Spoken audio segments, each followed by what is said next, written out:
a gente vai tratar nessa aula é um tema que aparece em algumas questões de vestibular, é um tema que para qualquer instalação é algo importante da gente pensar, que é proteger eventualmente algum elemento que você tenha. Pensa na tua casa, você tem que proteger geladeira, micro-ondas, televisão, porque eventualmente, muito embora a rede elétrica ela forneça para a gente, vamos supor que aqui seja um exemplo de 2 fios lá da rede elétrica.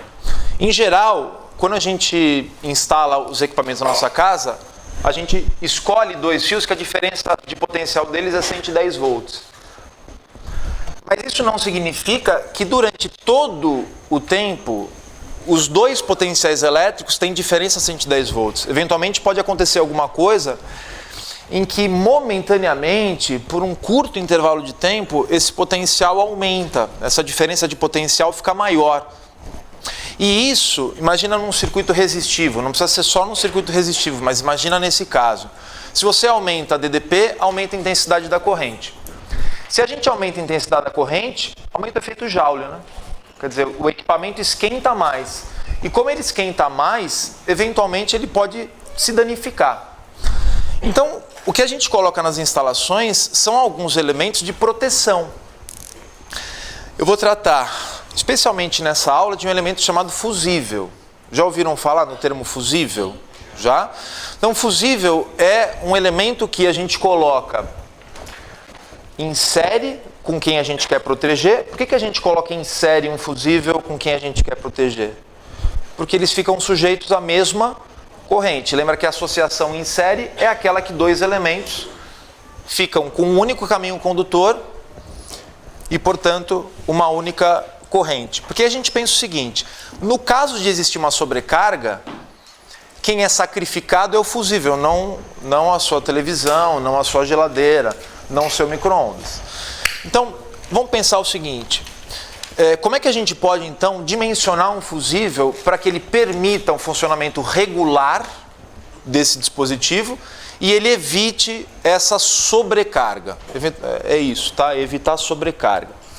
Vamos imaginar, nessa situação, que eu tenho qualquer elemento lá da tua casa. Aqui eu vou colocar um símbolo genérico que vai funcionar entre... Vou falar do chuveiro, tá? Porque o chuveiro tem, em geral, uma corrente bem alta, um circuito dedicado só para ele. Só que aí o chuveiro geralmente funciona a 220 volts, tá? Então a gente escolhe 2 fios da rede elétrica cuja diferença de potencial é de 220 volts. Vamos colocar aqui então que essa DDP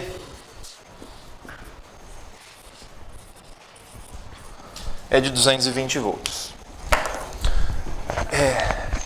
Digamos que a potência nominal desse chuveiro, sabe o que é potência nominal? O que é esse termo nominal? Nominal é o que o fabricante fornece para você. Por exemplo, quando eu colocar esse chuveiro a 220 volts, vamos supor que ele tem uma potência elétrica de 4.400 watts. Isso é o que a gente chama de condição nominal, é a condição proposta pelo fabricante, tá? É como o equipamento tem que funcionar de acordo com o previsto. Então vamos supor que esse equipamento aqui tem potência de 4.400 watts. Beleza? O que eu posso calcular é qual é a corrente nominal, qual é a intensidade da corrente nominal, caso eu forneça 220 volts e a potência seja de 4.400 watts. Para a gente relacionar potência com DDP, intensidade de corrente, você lembra a relação, né? P igual a I vezes U, certo? Eu vou chamar essa corrente então de corrente nominal. 4.400 é a intensidade da corrente nominal vezes 220.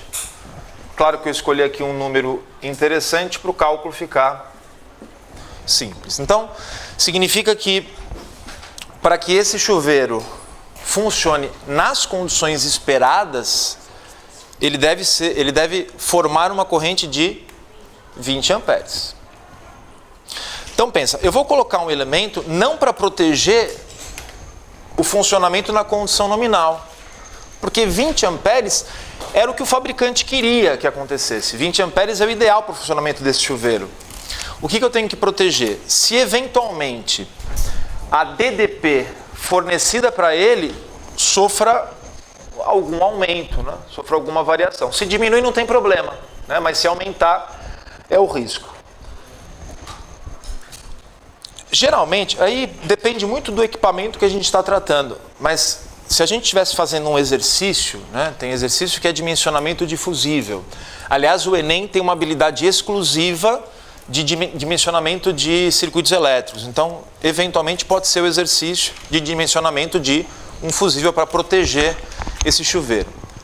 Vamos supor que o exercício fala assim: eu quero que o fusível permita, para o funcionamento desse chuveiro, uma margem de segurança de 20%. O que isso quer dizer, essa margem de segurança de 20%? Que o seguro para esse aparelho é a corrente nominal ou um valor até 20% maior do que esse. Então, essa margem de segurança, o fusível deve permitir. Então, primeiro vamos calcular qual é essa corrente máxima que esse equipamento pode operar. Basicamente, você pega a corrente nominal e acrescenta a margem de segurança. Então, essa corrente máxima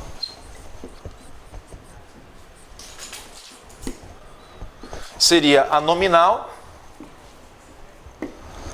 Para acrescentar 20%, você multiplica por 1,2, é isso? 20% a mais é 100% mais 20%, 120%. 120 dividido por 100 dá 1,2, beleza? Então multiplica esse valor por 1,2. Aqui, ó, galera, eu não estou falando para você que sempre a margem de segurança é 20%, estou dando esse exemplo, tá? Então você obtém que essa corrente máxima, nesse caso,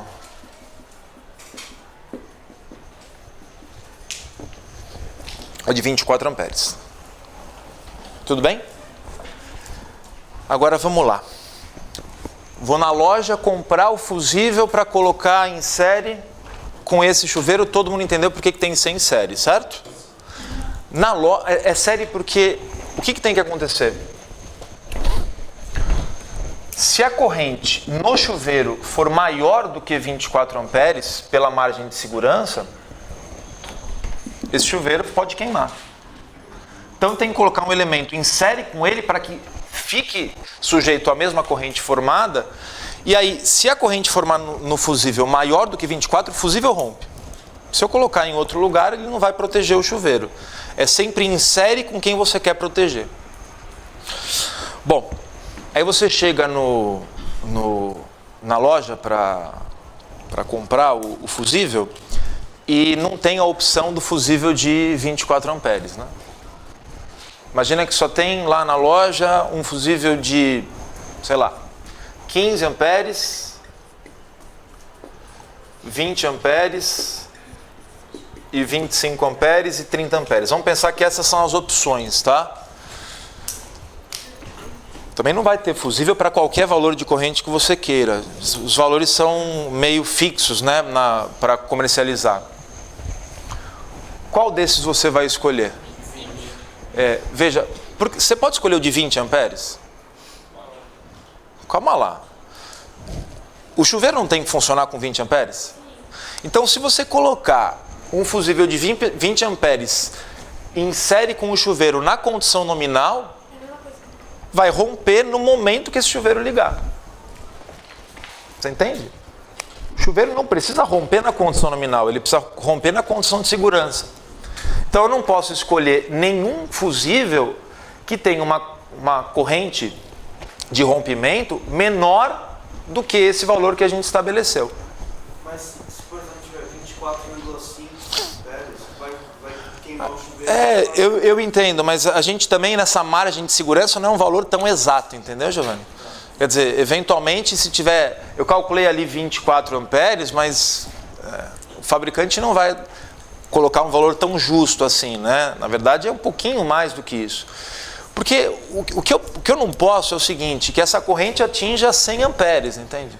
Eu não posso que essa corrente atinja 40 amperes, 60 amperes para essa situação. Então, na hora de escolher o fusível, você escolhe, presta atenção, aquele que tem o menor valor entre os que você tem disponível, o menor valor que seja superior a esse. Então, eu já descarto esses dois, e dos dois outros que eu tenho, eu vou selecionar esse de 25 amperes. Tudo bem? Lembrando que, para instalar o fusível, eu tenho que colocar em série com esse chuveiro, então o fusível tem que entrar aqui. O raciocínio, se fosse um disjuntor, seria o mesmo, né? A diferença básica entre os dois. Fusível é um elemento de fato de sacrifício. Fusível basicamente é um fiozinho que você coloca em série, e aí você ajusta o fio para que quando a corrente formada ultrapassar um certo valor, aquele fio esquenta tanto que atinge o ponto de fusão e o fio rompe. É assim que ele protege o resto do circuito. Já o funcionamento do disjuntor, eu não vou entrar em detalhes, porque o curso de eletromagnetismo começa daqui a pouco, mas ele tem um funcionamento com base em fenômenos eletromagnéticos. Deu para entender? Beleza? Então tá bom. Fechou.